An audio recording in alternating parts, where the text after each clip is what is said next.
Hukum khitan anak laki-laki dan perempuan. Khitan ini menurut bahasa berasal dari bahasa Arab dari kata kerja jaton yang artinya memotong sesuatu. Adapun menurut bahasa Latin, khitan circumcio. Ibnu Faris berpendapat bahwa khitan berasal dari kata khatana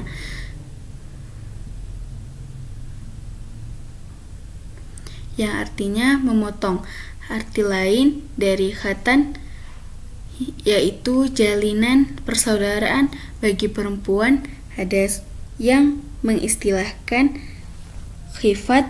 Kata khitan berasal dari bahasa Arab al-khitanu yang berarti memotong kulit yang menutup ujung penis. Menurut cara definisi yang diberikan oleh para ulama juga berbeda pengertian khitan menurut bahasa. Seperti terurai di atas, Ibnu Majah mengatakan bahwa al-khitan adalah isim masdar dari kata khatama yang berarti memotong sama dengan khitan yang berarti memotong sebagian benda khusus dari anggota badan yang khusus pula.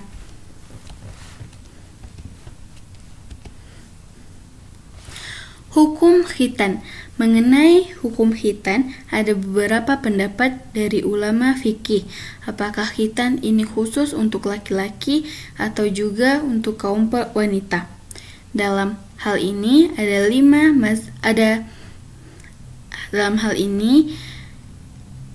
mazhab Syafi'i mengatakan khitan itu wajib bagi laki-laki dan wanita muslim dan muslimat. Adapun mazhab lain seperti mazhab Maliki dan mazhab Hanafi berpendapat tidak wajib. Untuk lebih jelasnya, maka hukum khitan itu ada 3 pendapat. Yang pertama, sebagian berpendapat khitan itu wajib hanya untuk laki-laki saja, kaum wanita tidak wajib. Yang kedua, sebagian berpendapat khitan itu wajib untuk laki-laki maupun kaum wanita. Yang ketiga, sebagian berpendapat khitan itu tidak wajib, hukum khitan hanyalah sunnah baik untuk laki-laki maupun wanita. Khitan itu wajib hanya untuk laki-laki saja, wanita tidak wajib, berpedoman pada hadis yang artinya barang siapa yang masuk Islam hendaklah ia berkhitan walaupun sudah berusia tua. Hadis yang kedua, buanglah rambut kufur dan berkhitanlah, hadis riwayat Ahmad. Yang ketiga, Nabi Ibrahim, kekasih Tuhan yang Maha Pengasih, telah berkhitan dengan kampak pada saat beliau berumur 80 tahun. Hadis riwayat Bukhari dan lainnya. Adapun dasar wanita tidak wajib khitan adalah sabda Rasulullah SAW yang artinya berkhitan itu sunat bagi laki-laki dan mulia dilakukan perempuan. Hadis riwayat Ahmad. Khitan wajib untuk laki-laki maupun untuk wanita. Dalilnya adalah hadis nomor 1, 2, dan 3 di atas. Khitan tidak wajib, hanya sunat, baik untuk laki-laki maupun perempuan, dengan alasan berkhitan itu hanyalah satu perbuatan yang menjaga kebersihan dari tiap-tiap yang ada hubungannya dengan kebersihan diperintahkan oleh agama. Oleh karena itu, hadis nomor 1 tidak mencantumkan hukum wajib khitan, maka diambil kebijakan tengah-tengah, yaitu sunnah. Hadis-hadis yang menjawabkan khitan tidak kuat menurut usul fikih. Perintah wajib di hadis yang lemah dipalingkan daripada sunnah, karena tidak boleh mewajibkan sesuatu yang dalilnya tidak terang betul. Bagi mereka yang mengatakan sunat berpedoman pada hadis-hadis Rasulullah Sallallahu Alaihi Wasallam, di antaranya adalah yang artinya termasuk di antara fitrah adalah berkumur, menghisap air ke hidung sekedarnya saja, memotong kumis, membersihkan gigi, memotong kuku, mencabut bulu ketiak, mencukur bulu yang tumbuh di sekitar kemaluan dan berkhitan. Hadis riwayat Ahmad dari Ammar bin Yasir. Dalam riwayat ini, khitan disebut oleh Rasulullah Sallallahu Alaihi Wasallam menepati urutan pertama sebagai fitrah manusia, yaitu dalam sabda Rasulullah Sallallahu Alaihi Wasallam. Fitrah ada 5, yaitu khitan, mencukur bulu yang tumbuh di sekitar kemaluan, yang ketiga memotong kumis, yang keempat memotong kuku, dan yang kelima mencabut bulu ketiak. Selanjutnya, hukum pernikahan tanpa kehadiran wali atau ayah. Dalam suatu pernikahan, tentunya ada syarat-syarat akad nikah dan rukun yang harus dipenuhi. Salah satu rukun pernikahan adalah adanya wali nikah. Di samping harus ada mempelai pria, mempelai wanita, dan ijab kabul. Wali diidentifikasi sebagai seseorang yang bertindak atas nama mempelai perempuan dalam suatu akad nikah. Akad nikah harus dilakukan oleh dua pihak, yakni pihak laki-laki yang dilakukan oleh mempelai laki-laki itu sendiri dan pihak perempuan yang diwakili oleh walinya. Dalam kompilasi hukum Islam atau KHI disebutkan bahwa wali nikah dalam perkawinan merupakan rukun yang harus dipenuhi bagi calon mempelai wanita yang bertindak untuk menikahinya, seperti yang dijelaskan dalam Quran surat An-Nur ayat 32 yang artinya, dan kawinkanlah orang-orang yang sendirian di antara kamu dan orang-orang yang layak berkawin dari hamba-hamba sahayamu dan laki-laki dan hamba-hamba sahayamu yang perempuan. Jika mereka miskin, Allah akan memampukan mereka dengan karunia-Nya, dan Allah Maha luas pemberiannya, lagi Maha mengetahui.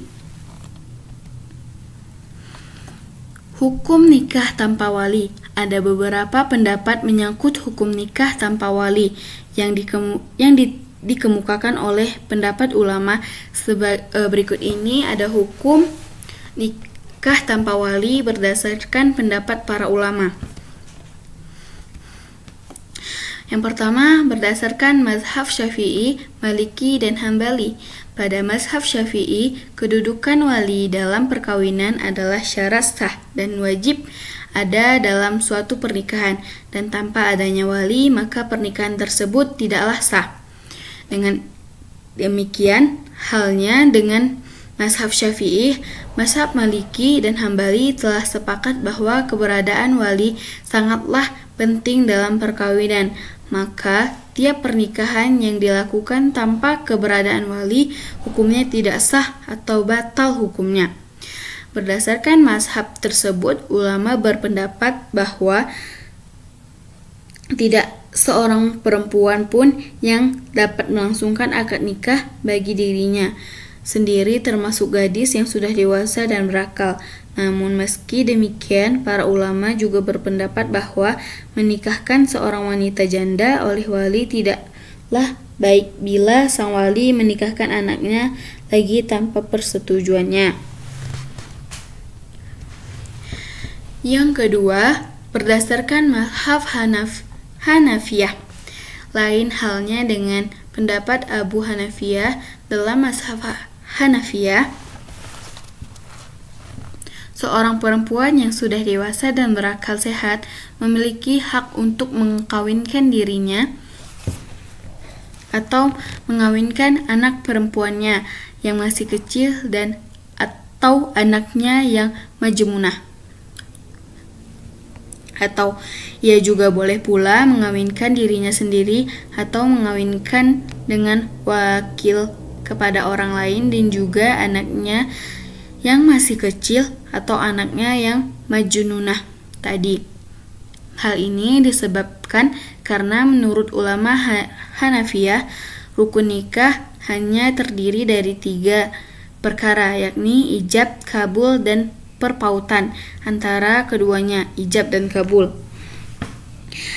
Sebagaimana pernyataan Imam Hanafiyah, yakni perempuan yang merdeka balik akil ketika menikahkan dirinya sendiri dengan seorang laki-laki atau mewakilkan kepada laki-laki lain dalam suatu pernikahan, maka pernikahan perempuan itu atau suaminya diperbolehkan. Qaul Abi Hanafiyah, Zurfa bin dan Abi Yusuf sama dengan yang awal, perempuan itu boleh menikahkan dirinya sendiri dengan orang yang kufu atau yang tidak kufu dengan mahar yang lebih kecil atau rendah. Ketika perempuan itu menikahkan dirinya sendiri dengan seorang yang tidak kufu, maka bagi para wali berhak menghalangi pernikahannya bila pernikahan itu dengan mahar yang kecil. Menurut jumhur ulama, berdasarkan pendapat jumhur ulama, keberadaan seorang wali dalam akad nikah adalah suatu yang mutlak atau harus dan ada. Dan hukum pernikahan tanpa wali adalah tidak sah. Pernikahan tanpa adanya wali tersebut haruslah dihindari. Saat akan menikah, hendaklah pihak perempuan telah memiliki wali, dan ini berlaku untuk semua perempuan, termasuk semua perempuan yang masih kecil atau dewasa, baik perawan atau sudah janda. Dan apabila syarat ini tidak dipenuhi, maka status perkawinannya tidak sah. Sebagaimana hadis Rasulullah Shallallahu Alaihi Wasallam dari Aisyah radhiyallahu anhu bahwa Rasulullah Shallallahu Alaihi Wasallam bersabda, perempuan yang menikah tanpa izin walinya maka nikahnya batil. Jika sang laki-laki telah mencampurinya, maka ia wajib membayar mas kawin untuk kehormatan yang telah dihalalkan darinya. Dan jika mereka berselisih, maka penguasaan dapat menjadi wali bagi perempuan yang tidak mempunyai wali. Hadis riwayat Al-Arba'ah. Dan juga disebutkan dalam hadis berikut dari Abu Burdah ibnu Abu Musa dari ayahnya radhiyallahu anhu bahwa Rasulullah Shallallahu Alaihi Wasallam bersabda, tidaklah sah suatu pernikahan kecuali dengan adanya wali. Hadis riwayat Ahmad dan Arba'ah. Hadis tersebut menjelaskan bahwa tidak ada suatu perkawinan pun yang dilaksanakan tanpa adanya seorang wali, dan pernikahan tanpa wali tersebut hukumnya tidak sah. Meskipun terdapat perbedaan pendapat antara ulama, hukum pernikahan tanpa wali nikah tetap tidak diperbolehkan. Selanjutnya, berdasarkan Al-Quran, memang tidak ada ayat Al-Quran yang menjabarkan dengan jelas tentang hukum pernikahan tanpa adanya wali. Namun berdasarkan beberapa pendapat ulama maupun tafsir, maka ada beberapa ayat yang secara tidak langsung memberikan pengertian bahwa seorang perempuan bisa menikah sendiri tanpa adanya wali. Seorang wali, hal ini disebutkan dalam Quran surat Al-Baqarah sebagai berikut ini, yang artinya, apabila kamu mentalak istri-istrimu lalu habis masa iddahnya, maka janganlah kamu para wali menghalangi mereka kawin lagi dengan bakal suaminya. Apabila telah terdapat kerelaan di antara mereka dengan cara yang ma'ruf, itulah yang dinasihati kepada orang-orang yang beriman di antara kamu kepada Allah yang hari kemudian. Itu lebih baik bagimu dan lebih suci.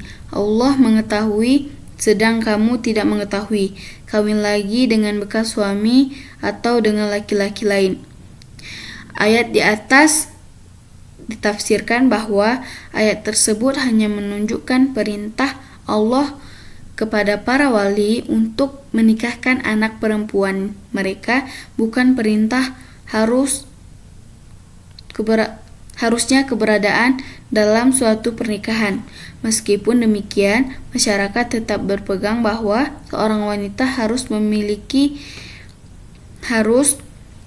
menikah dengan izin walinya, dan nikah tanpa wali hukumnya tidak sah atau batal.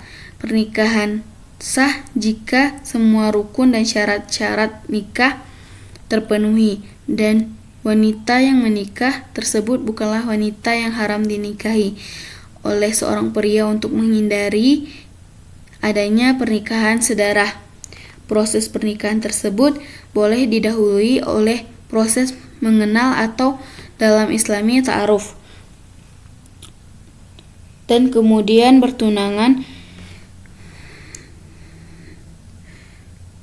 Ada baiknya saat mencari jodoh kita harus mengetahui beberapa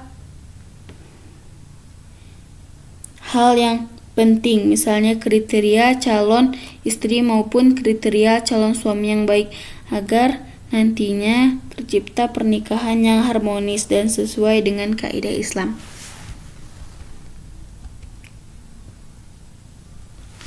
Terima kasih untuk teman-teman yang sudah menonton video ini.